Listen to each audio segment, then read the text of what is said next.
মে মাসে দেশে ফিরতে পারেন শেখ হাসিনা। গ্রহ নক্ষত্রের অবস্থান ও সংখ্যাতত্ত্ব জানান দিচ্ছে এই খবর। গত এপ্রিলের শুরুতেই এমন ভবিষ্যৎবাণী করে হইচই ফেলে দেন প্রখ্যাত জ্যোতিষী আখতারুজ্জামান। এবার পূর্বাভাসকে আরও বিশ্বাসযোগ্য করলেন স্বয়ং হাসিনা। সম্প্রতি নিজের এবং আওয়ামী লীগের অন্য নেতাদের দেশে ফেরা নিয়ে একান্ত সাক্ষাৎকার দিয়েছেন বাংলাদেশের ক্ষমতাচ্যুত প্রধানমন্ত্রী শেখ হাসিনা। এই সময় তিনি জানান, যেহেতু সৃষ্টিকর্তা বাঁচিয়ে রেখেছেন তাই দ্রুতই বাংলাদেশের মাটিতে ফিরবেন তিনি। মাথা উঁচু করে গণতান্ত্রিক পরিবেশ ফেরানোর গর্ব নিয়েই হবে দ্বিতীয় স্বদেশ প্রত্যাবর্তন।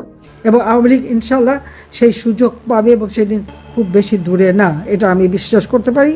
আর আমি আমাকে ফাঁসির হুকুম দিয়েছে, আমাকে একটা মামলা দিয়ে মিথ্যে অনেক শাস্তি দিয়েছে, আমি এটা পরোয়া করি না। আমি বলবো ঠিক আছে, জেলখানা রেডি করেন, ফাঁসির মঞ্চ রেডি করেন, আমি আসবো।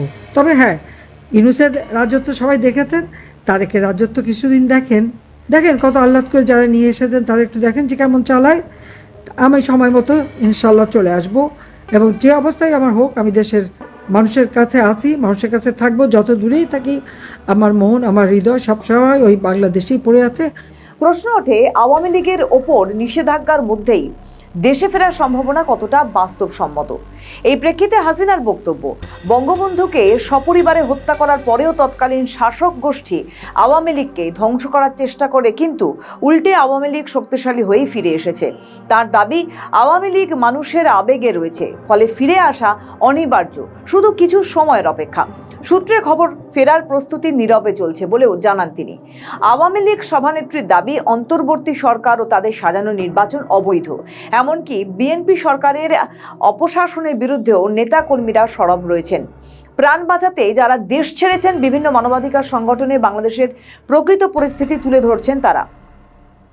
দেশের ন্যূনতম গণতান্ত্রিক পরিবেশ ও আইনের শাসন তৈরি হলেই শুরু হবে স্বদেশ প্রত্যাবর্তন 2.0। ভারতের পররাষ্ট্র মন্ত্রণালয়ের সূত্র বলছে, হাসিনাকে ফেরত পাঠানো নিয়ে এখনও প্রধানমন্ত্রী দপ্তরের কোনো চিন্তাভাবনা নেই। তবে বাংলাদেশ সরকার এখনও প্রাক্তন প্রধানমন্ত্রীকে ফেরানোর বিষয়ে অনড়। সম্প্রতি প্রধানমন্ত্রীর তথ্য উপদেষ্টা ডক্টর জাহিদুর রহমান জানান, মৃত্যুদণ্ডপ্রাপ্ত শেখ হাসিনার বিষয়ে সরকার আদালতের সিদ্ধান্ত কার্যকর করবে। ভারত সরকার শেখ হাসিনাকে বাংলাদেশের হাতে সমর্পণ করলে তাকে আইনে সুরক্ষা দেওয়া হবে। পাশাপাশি চূড়ান্ত রায়ে আদালত যে সিদ্ধান্ত দেবে সেটি বাস্তবায়ন করবে সরকার। সচিবালয়ের তথ্য অধিদপ্তরে আয়োজিত সংবাদ সম্মেলনে তথ্য উপদেষ্টার সঙ্গে ছিলেন তথ্যমন্ত্রী। এই সময় তথ্যমন্ত্রী জানান, জুলুম ও ফ্যাসিবাদী কর্মকাণ্ডের জন্যই জুলাই গণ অভ্যুত্থানে শেখ হাসিনার পতন হয়েছে। সেই ধারা থেকে বেরিয়ে সবার সঙ্গে ন্যায় বিচার প্রতিষ্ঠা করতে চায় সরকার। তথ্যমন্ত্রীর দাবি, আইন তার নিজস্ব গতিতেই চলবে। রাজনৈতিক প্রতিহিংসা বশবর্তী হয়ে আওয়ামী লীগ যেমনটা করে গেছে তেমন কোনো পদক্ষেপ নেবে না বর্তমান তারেক সরকার। সম্প্রতি আন্তর্জাতিক সংবাদ মাধ্যমে দেয়া সাক্ষাৎকারে তিনি দাবি করেন যে দেশ গণতান্ত্রিক পরিবেশ ও রাজনৈতিক অধিকার পুনরুদ্ধার হলে তিনি খুব শীঘ্রই মাথা উঁচু করে ফিরবেন। তবে বর্তমানে তার বিরুদ্ধে আদালত কর্তৃক মৃত্যুদণ্ডাদেশ ও গ্রেপ্তারি পরোয়ানা রয়েছে। নির্বাসনে থাকা প্রাক্তন প্রধানমন্ত্রী শেখ হাসিনা এক সাক্ষাৎকারে জানিয়েছেন যে তিনি খুব দ্রুত দেশে ফিরতে চান এবং তার অনুপস্থিতি মানে নীরবতা নয়। তবে তিনি শর্ত দিয়েছেন যে দেশে গণতান্ত্রিক পরিবেশ, রাজনৈতিক অধিকার এবং আওয়ামী লীগের উপর থেকে নিষেধাজ্ঞা প্রত্যাহার করতে হবে। অন্যদিকে তারেক রহমানের নেতৃত্বাধীন সরকার ইতিমধ্যে শেখ হাসিনাকে দেশে ফিরিয়ে এনে বিচারের মুখোমুখি করার জন্য ভারতের কাছে আনুষ্ঠানিকভাবে দাবি জানিয়েছে।